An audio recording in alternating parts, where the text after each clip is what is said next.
এখন এটার মধ্যে ইলিশ মাছগুলো নামাই। এটা কোকা ইলিশি। কোকা ইলিশি 4টে ইলিশ। 4টে ইলিশি তো ভাজা খাবো না, 2টা ভাজা করব, 2টা তরকারি করব। এই 2টা তো বেশ বড় ইলিশ মাছ, তো গন্ধে গন্ধে খাওয়া যায়। একটাতে আমাদের একক হয়, একটা মাছে 3 পিস। আবার কেউ কেউ তো বলবে যে হ্যাঁ আরো লোকজন নিয়ে হবে, তাই হবে। ইলিশ মাছ তো অল্প দিলেই তরকারি গন্ধে গন্ধে খাওয়া যায়।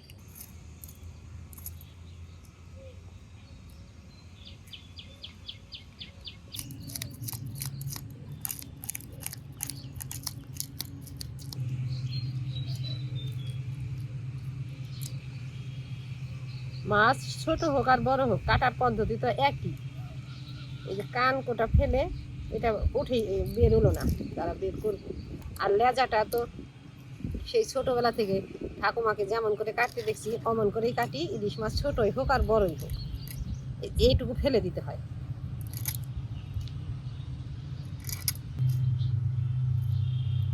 এখন পাকনা পুকনা কেটে আঁশ ছাড়িয়ে তারপর টুকরা করতে। বেশি টুকরা করলে 3 টুকরা হবে, আর যদি ভাবি বেশি করবো না তাহলে মাছ বরাবর 2 টুকরা করলেই হবে।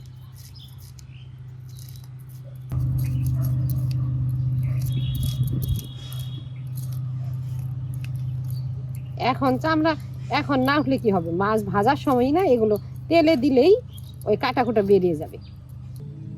একবার ধুয়ে নিয়ে মাছ বরাবর 2 টুকরা করবে। বাবা কি ইলিশ, তার মধ্যে আবার ডিমও হয়েছে। ডিম বের করে দিলা? বের করে দিলাম, বের করে যে দিব না, এই যে এখানে থেকে তো নৌকাটা বের হয় নাই, এই তো লেজারটুকু বের করি নাই। কাটি, এটারও ডিম হয়েছে। মনে হয় যে লোকটা মাছ বিক্রি করতে নিয়ে আসছে তার খাড়ি সবগুলাই এই জাতেরই মাছ, সবটাই ডিম হয়েছে। নৌকাটা বের করে দিলাম। বড় মাছ হলে তো আমার খুকি নৌকা ভাজা খেতে পছন্দ করে, তো মাছটা ছোট আর নৌকাটুকু নিলাম না। এখানে একটু আঁশ আছে, হাত দিয়ে তুলে দিই। এইটুকু খোকা ইলিশ রান্না করলে তো আর হবে না। ঘরে একটা আর একটার হাফ মাথা আছে, রুই মাছের মাথা, এটা দিয়ে মুগ ডাল রান্না করব। আর ওই খোকা ইলিশটুকু সর্ষে বাটা দিয়ে করে দিব। উনান জ্বালিয়ে নিয়েছি, কড়াইটা উনানে বসাই। কড়াই গরম হয়ে গেছে, গরম কড়াইতে আগে ডালগুলো ভেজে রাখি।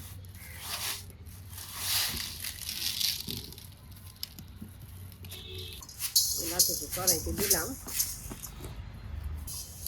অনবরত নেড়ে নেড়ে ডালগুলো ভেজে নিই। এই মুগ ডাল ভাজতে গিয়ে নাড়া থামালে আর হবে না, এক পিঠ পুড়ে যাবে, থামালেই পুড়ে যাবে। লাল লাল করে ভাজলাম, ভাজা হয়ে গেছে। এখনই কুলাতে ঢেলে দিই।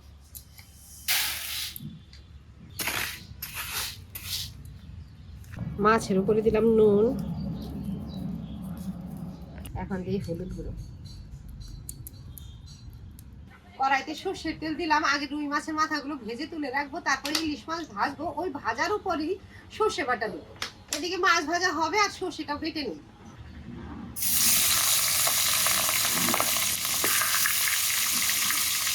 তিন টুকরা একবারে দিলাম। সর্ষেগুলো ধোয়াই আছে, তারপরেও একবার জলে ধুয়ে নেই, একটু নরমও হবে, ধোয়াও হবে। পাটাতে সর্ষে নিলাম, ছোট ছোট 3টে কাঁচা লঙ্কা, একটু নুন। মাছটা একটু উল্টে দিয়ে নেই, আর মাছের মাথাগুলো একটু কড়া কড়া করে ভাজতে হবে।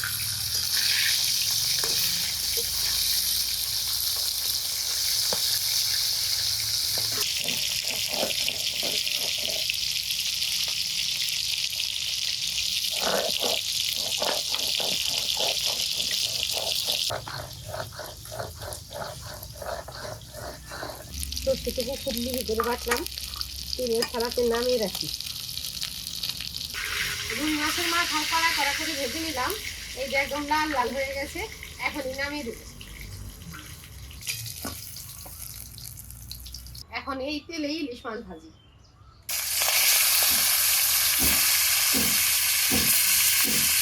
যে কোনো তরকারি রান্না করতে গেলেই তো সস পাতি ফোড়ন দিয়ে, আর খুকি কি করে ভাত দিয়ে মেখে খাওয়ার সময় একটা একটা করে বেশি বেশি ফেলে দেয়। আজকে আর ইলিশ মাছে কালো জিরে ফোড়নই দেবো না, ওই মাছ ভাজার উপরেই সর্ষে বাটা দিয়ে দেবো। মাছ ভাজা হয়ে গেছে, উপরে সর্ষে বাটাও দিলাম, অল্প একটু হলুদ গুঁড়ো দিলাম, তবে নুনটা একটু বুঝে শুনে দিতে হবে। মাছও নুন দিয়ে মাখছি আর সর্ষেও তো নুন দিয়ে বাড়ছি। নেড়ে চেড়ে আগে নেই, তারপরে যদি নুন লাগে দেবো, তবে লাগবে না। আমি সর্ষে বাটার সময় আর মাছে একটু নুন বেশি করেই দিচ্ছি, যাতে পরে দিতে না হয়।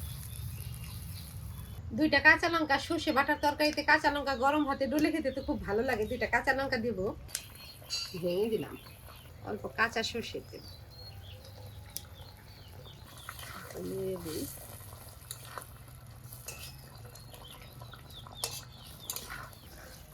এখনই নামিয়ে দিব,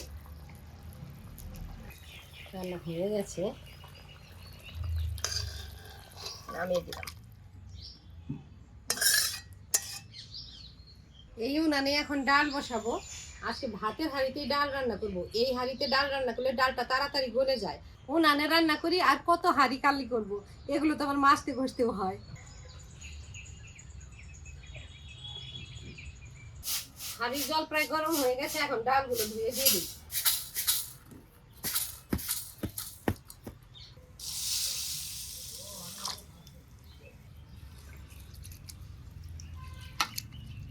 ডালগুলো ধুয়ে নিলাম, এখন গরম জলে দিই।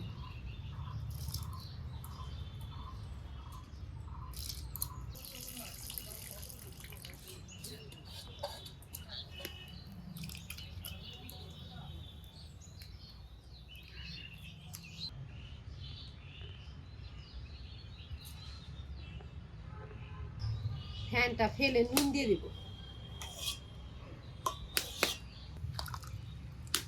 নুন দিয়ে দেবো, আস্তে আস্তে গড়িয়ে গড়িয়ে গলতে থাকবে। ডালগুলো প্রায় গলে গেছে, ডালের জন্য একটু মশলা রেডি করি। এটা ফোড়নের, মাছের মাথা দিব, তাই পেঁয়াজ দিব, নইলে তো আর মুগ ডালে পেঁয়াজ রসুন কখনোই দিই না। ফোড়নে অল্প পেঁয়াজ দিব, অল্প বেটে দেব, কাঁচা লঙ্কাও চিড়ে নিই, আদা থেতলে নিলাম। আদাটা আঁশ আর সামনে থেকে আগে বেটে নিই, আঁশটা ফেলে দিয়ে রসুন পেঁয়াজ বাটি।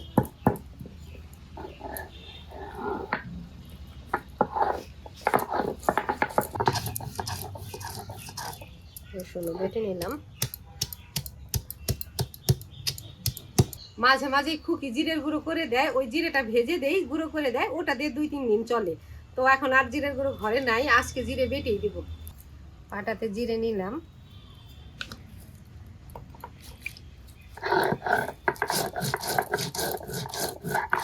ডাল গলে গেছে, এখন ফোড়ন দিব। ডালের হাঁড়ি নামিয়ে দিই। মাছের মাথা তো ভেজেই রাখছি, তারপরে কড়াইটা উনানে বসালাম, কড়াইতেই ফোড়ন দিব। কড়াইতে সর্ষের তেল দিলাম ফোড়নের, তেজপাতা, শুকনো লঙ্কা, গোটা জিরে দিব, পেঁয়াজ কুচি, বাটা মশলাটুকু নামিয়ে নেই, এটুকু কড়াইতে দেব। পেঁয়াজ, রসুন, আদা, জিরে বাটা, পেঁড়া কাঁচা লঙ্কা, হলুদ দিব। মশলাটা হালকা ভাবে কষিয়ে নিলাম, এখন ভেজে রাখা মাথা দেব, একসাথে আরো কিছু সময় কষাবো।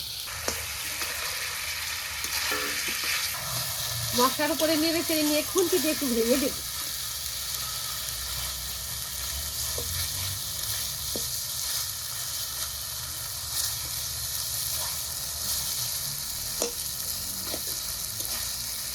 ডাল ঘুটিতে ঘুটে একটু ভেঙে দেব।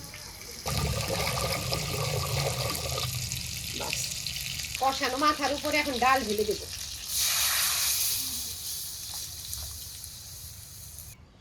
এলাচ, দারচিনি বেটে নেই,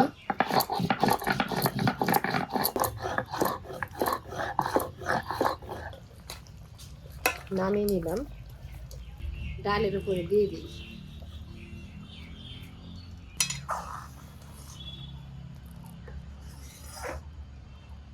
হাতায় অল্প চিনি নিছি, একটু ঘিও নিলাম, এটাও দেব, একটু মিলিয়ে দিয়ে দিই।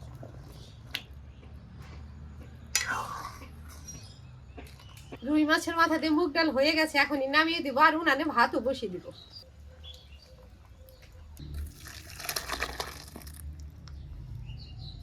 এই তো ডালের হাঁড়ি ধুয়ে নিয়ে এসে ভাত বসিয়ে দিলাম। ভাত বসিয়ে দিলাম বলতে উনানে জল বসালাম, চাল ধুয়ে দেব।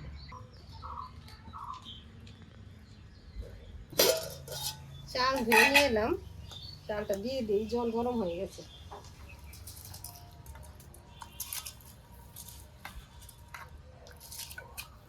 অন্যান্য দিন তো সকালে ভাত রান্না করি, আজকেও করছি, তবে অল্প করে। আজকে দুপুর বেলায় ভাত রান্না করছি, রাতে আর করবো না, একবারে ভাত বসালাম।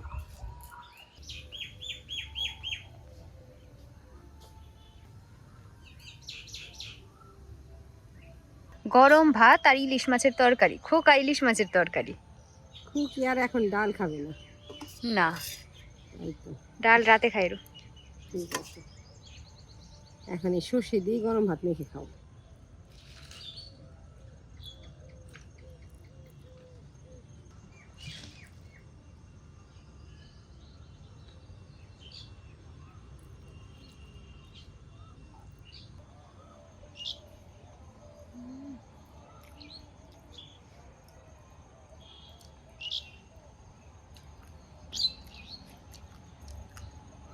সেই স্বাদ হয়েছে।